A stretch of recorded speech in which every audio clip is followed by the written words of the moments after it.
À tous, j'espère que vous allez bien. Aujourd'hui, on se retrouve pour une vidéo sur la conscience animalière parce que j'ai une cliente qui m'a posé une question, à savoir est-ce que les animaux avaient des guides comme nous, les êtres humains. Alors, avant de répondre à la question, je vais déjà dire plusieurs choses. Actuellement, avec mon portable, j'ai un problème au niveau de l'opérateur. Donc, je suis en train de changer en fait d'opérateur.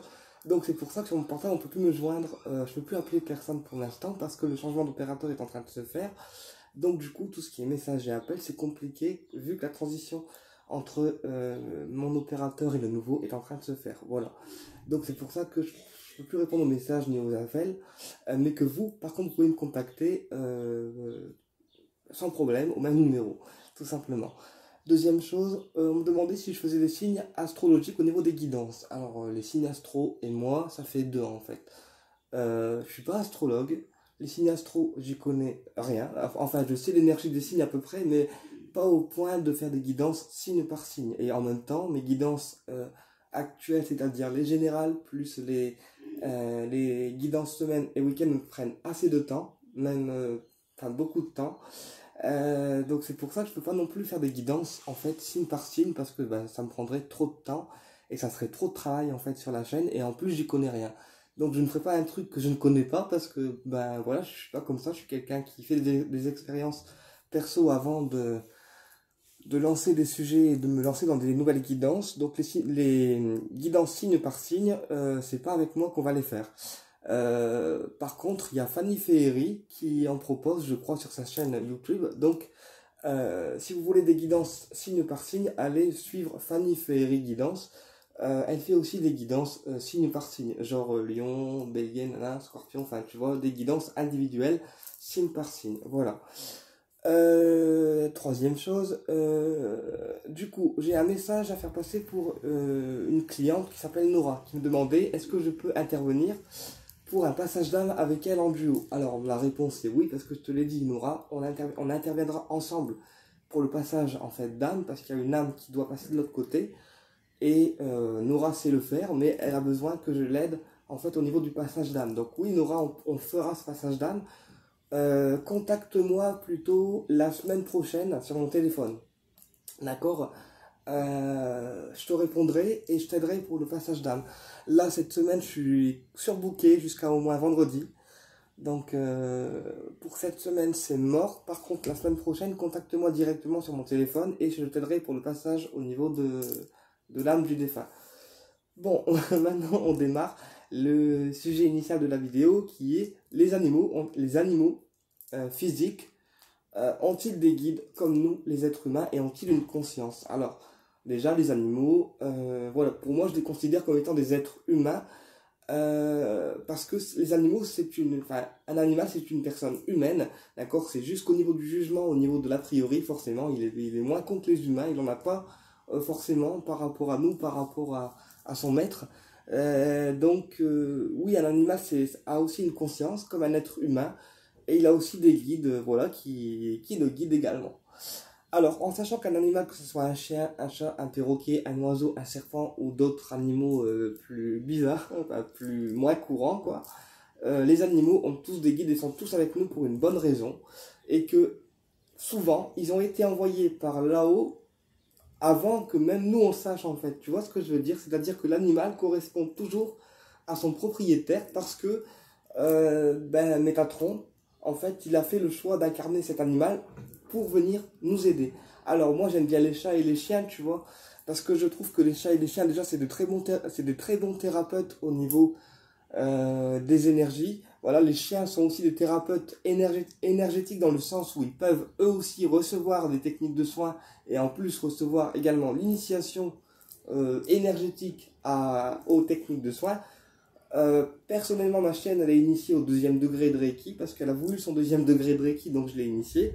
Alors après, comme j'expliquais, un protocole d'initiation animale, c'est pas comme un protocole d'initiation humain, c'est une autre technique en fait. C'est le même protocole, mais on adapte en fonction de l'animal.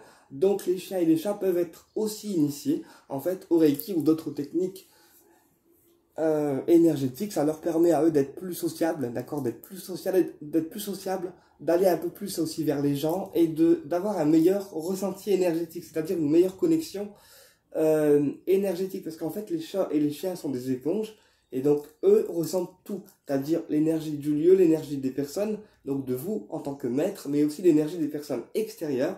Et donc quand on va faire l'initiation aux soins par rapport aux chiens et aux chats, et ben en fait ça va leur donner un ressenti encore plus haut que ce qu'ils avaient avant. Donc c'est un renforcement en fait de la connexion animalière.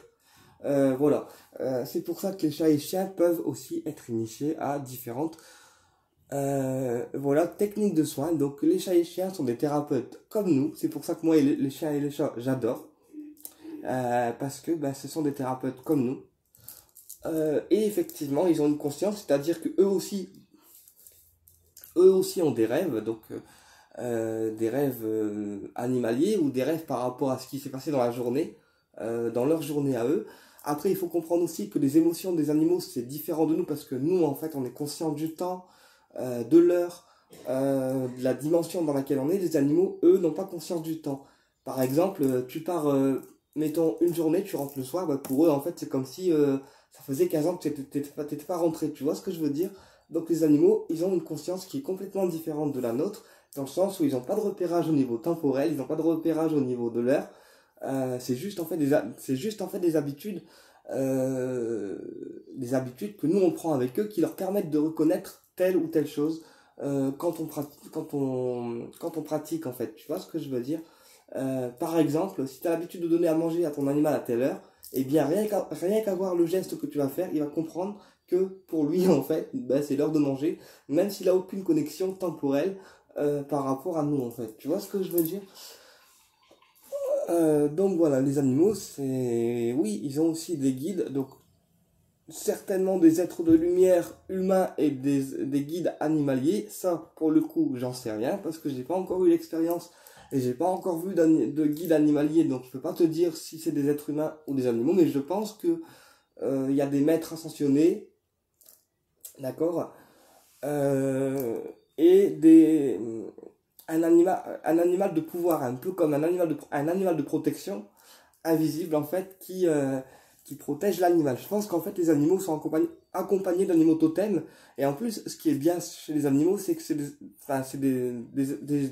des humains quoi, qui n'ont pas de jugement, qui n'ont pas de jugement extérieur par rapport à eux-mêmes et par rapport à l'entourage également, enfin des personnes qui les entourent, et du coup je pense que les animaux en fait, ben, ils arrivent mieux à travailler sur eux parce que comme ils n'ont pas de barrière, ben en fait quand ils bossent, tout s'enlève, enfin, tout se nettoie en même temps. Voilà. Donc je dirais que les animaux sont moins conditionnés que nous, êtres humains, et que c'est pour ça que ben, les animaux, c'est le meilleur ami de l'homme, tout simplement. Alors, après on me demandait si les animaux ont leur propre guide. Donc comme j'expliquais, avant que toi tu t'incarnes sur la Terre, Métatron il décide de tout.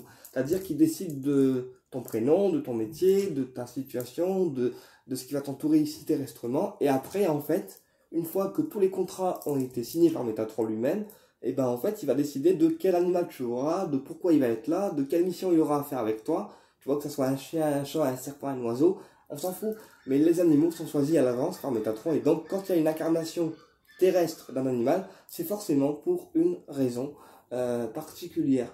Ma chienne, par exemple, je sais qu'elle est thérapeute énergétique comme moi, mais après, moi, j'ai toujours aimé les chiens et les chats, tu vois, donc je suis quelqu'un, l'ami des bêtes, genre, tu vois, l'ami des bêtes, et j'ai toujours aimé les gros chiens parce que je trouve qu'ils ont un un charisme qui envoie, quoi.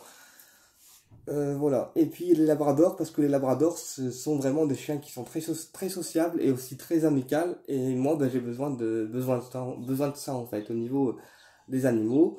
Euh, voilà. Enfin, voilà. En fait, chaque animal vient sur la Terre pour une bonne raison et pour accomplir une mission avec vous, en fait. Tu vois? Euh, je prends un exemple, mon chat, lui, il est venu quand j'étais en burn-out bah, spirituel, et en fait, c'est lui qui m'a sauvé du burn-out parce qu'il va nettoyer en fait au niveau des énergies. Parce que le chat a aussi cette particularité de pouvoir nettoyer le propriétaire, bah, justement de la négativité, des énergies extérieures et de tout ce qu'il a sur lui. Et donc quand j'étais en burn-out spirituel, c'est le chat qui m'a été envoyé en fait de là-haut pour venir m'aider à me nettoyer et pour venir m'aider à me protéger en fait, tu vois, parce que les chats ont aussi ce rôle de protection spirituelle. Et donc je sais que le chat il est plus là en fait en tant que protecteur spirituel des lieux, protecteur spirituel des personnes et protecteur spirituel de moi-même en fait, tu vois.